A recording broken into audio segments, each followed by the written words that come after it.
Welcome to Terry TV. Here I am out and about again, and today I'm inside one of my rooms because it just doesn't seem that the closer Christmas is, and Christmas is very, very close, I just seem to have more and more that I feel like I need to do. So I wanted to pop in and share with you today. First of all, happy birthday to Dick Van Dyke. It's his 99th birthday, and whether you know it or not, he got one heck of a fiery gift. And that was that he lives up in Malibu, and here in California, we have a terrible Malibu fire. And it started in the middle of the night, and many of these folks are in a canyon, and so it's not easy to get to them, but they realize this and they focus on this. And many of them had means to help each other keep those fires at bay, but not everyone was successful. Among these people, happy birthday, Dick Van Dyke, who woke up, jumped up, got some fire and tried to put the fire out himself, running around at 99 years old. And we know he's quite a dancer. So this doesn't surprise us that he jumped up at 99 and ran around and tried to do this. But the smoke was so great that anybody in a situation like this really should have just evacuated. But the folks up there, the reason that fewer houses were lost is because Malibu is a place where people have acreage. Their homes are worth a lot of money, of course, but they also have more acreage than, say, in a city like downtown Los Angeles proper or anything like that. Our houses are on top of each other. So when there's a fire, many get burned if, you try to do your best, but as you know, like the fires that we have up in the hills and the mountains, a lot of times those are very close together, like in Topanga Canyon. Those are close together, and they were threatened as well as Pepperdine. But Dick Van Dyke's house was threatened. He tried to put the fire out. He fought the good fight, and then he said he found himself crawling on the ground trying to get away from the smoke because the smoke became so great, the fire became so great. Let's cut to the end. His house was saved. He managed with neighbors and friends, and I'm sure the fire department came along as well. But many of his neighbors and friends came, saw him on the ground, saw him gasping for breath because of the smoke, and they picked him up and they took him away from the fires. And basically, he says it saved his life. Saved his life so he could celebrate his 99th birthday. And happy birthday, Dick Van Dyke. We would have thought of a better present for you. We would not have wished this on anybody, but we're really happy your house is safe, your neighbor's house is safe, and that everyone up there was being human to each other and protecting each other. There really can't be a better birthday present than someone stepping up and making sure that you're safe and making sure each other is safe. And that the stories that are coming out of this fire where people were just knowing that the fire department might not be able to get to them. They were out in force as a group, and the fire department said that they would rather them evacuated, but they just banded together and fought the good fight and saved their homes. So I believe the fire is a lot more contained today because the winds have died down, but now we all have to be concerned of the brush that is not there and concern ourselves with landslides. But right now, we won't worry about that. We will thank God, and we will thank that everyone there whose houses were saved. I think they only lost two houses up there, which our heart goes out to those that were there and they lost their homes. But thank goodness you're safe. Um, Dick Van Dyke, our icon, our love. We love you from so long ago as kids, from anywhere from the Dick Van Dyke Show all the way up to Mary Poppins, slide over to other performances that you did that were just monumental for us. That we just we just are a little. We're just really happy, and I had the opportunity to meet you at a thing that we both spoke at, and it's a very cherished picture of mine. So here it is, and I'm really, really happy to say that I got to meet you and I got to speak with you and hear about you and your lovely wife. And I'm just glad you're safe. So happy birthday, whatever you do, enjoy it. I wish you well. And yay! On another note, it's Christmas, it's Hanukkah, both on the same day. And then I heard that like Kwanzaa and all the other ones are following right behind. So it must be a sign that says, let's gather and be human. And I'd like that to be the message of the day. Gather and be human.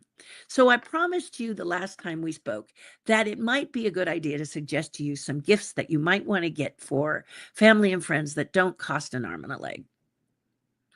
Maybe you're someone who's very, very, very smart and you're budgeting for the holidays. This is what everyone should be doing, but many kind of go, woo,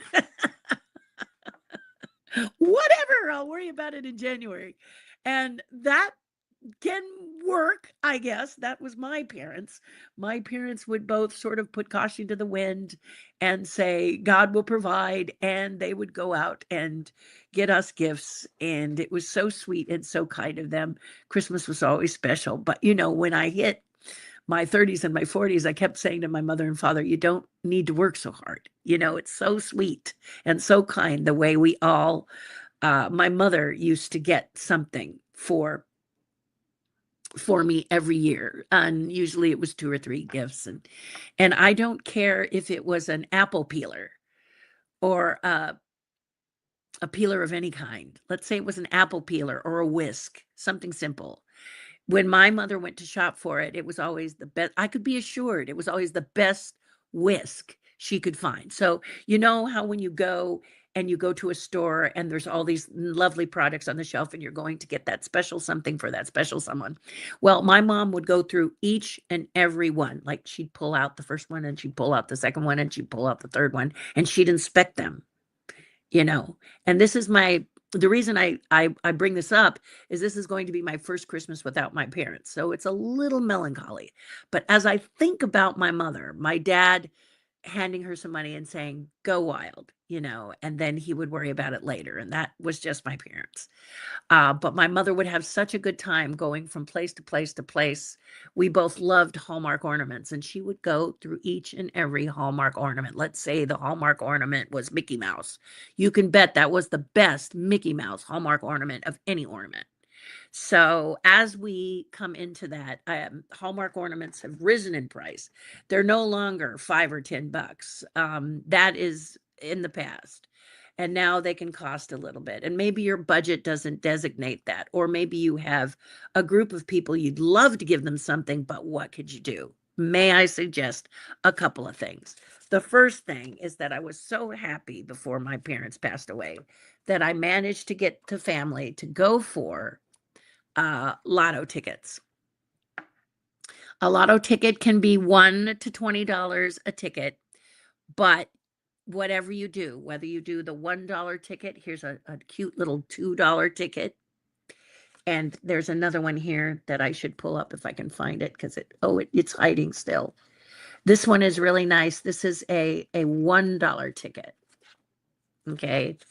So you could spend $10 and give a ticket to each to 10 friends, right? And I can't imagine that they may look, I can't imagine they'd look at it and go, "Eh." You know what I mean? Because this is hope. They scratch it and they could win thousands and in some cases millions. You don't know. They don't know.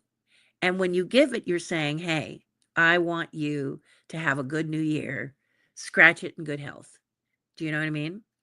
And it makes a great stocking stuffer, but more important, if you've got that special person like my mailman, I want to give one to my mailman because the man is a godsend to me. And with all the mailing that I do with my sculptures and everything, he's always there for me.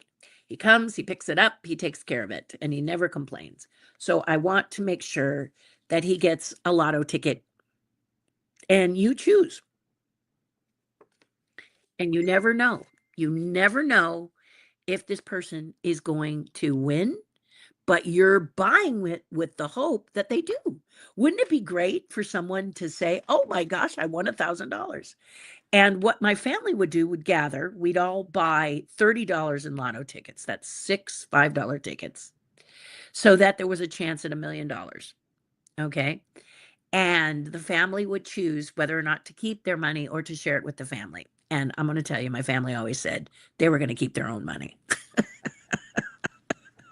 You got to love them.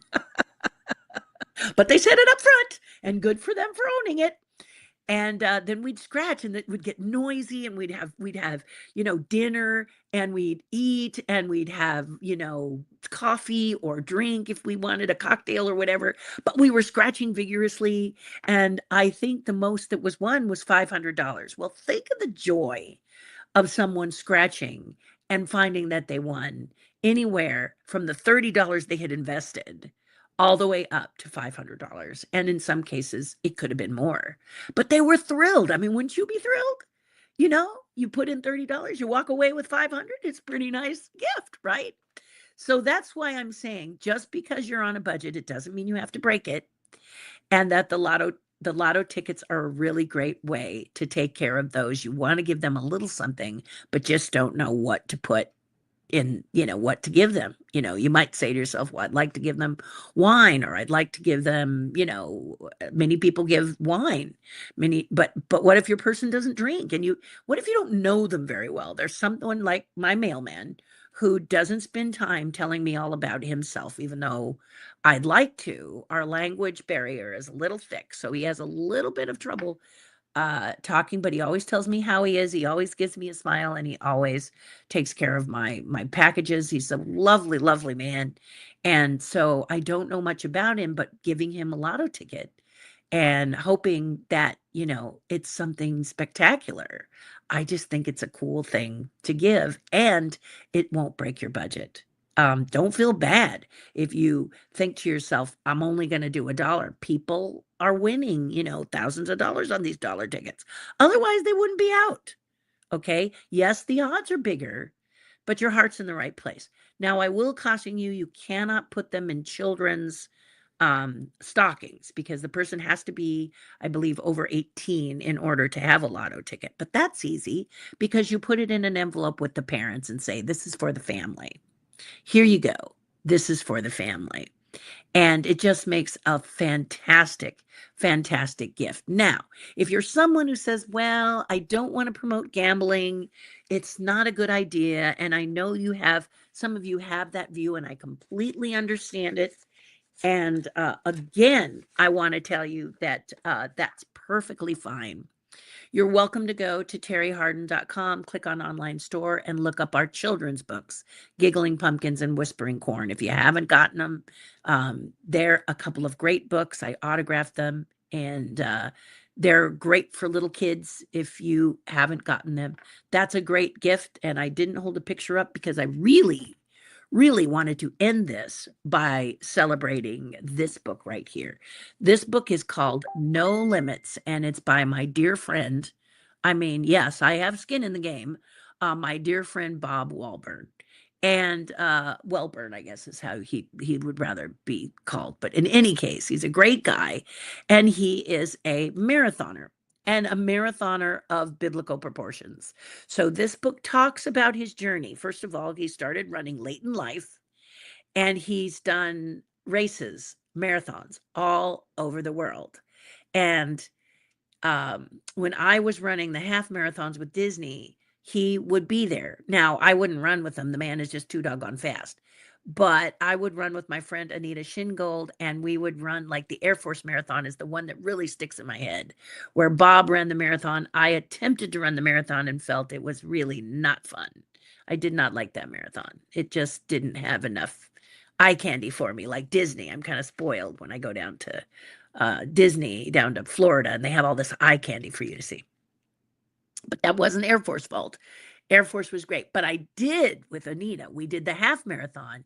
And on mile 10, there was, you walked through the neighborhoods of the Air Force people who were in the Air Force, their neighborhoods on the barracks. And mile 10, there was a guy out with his children that would cook pounds and pounds and pounds and pounds of bacon.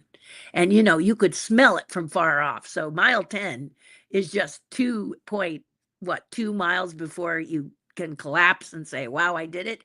But that bacon was a real inspiration, and you'd smell it and you just go, oh, so it was really great.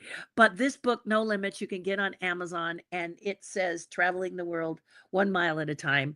It really shows about one man's dream, goal, and success. And you're going to be blown away because the man rock climbs, probably jumps out of planes. Um, he's just really something, and was always, he would have many things like runners have, which is a bit of, he'd have a knee injury. He'd have to nurse. And sometimes he'd have to skip certain races in order to make sure he was safe enough to continue his major goal. So his major goal was to get and do these races 1 mile at a time, as it says in the book. And then he finished his goal at age 74.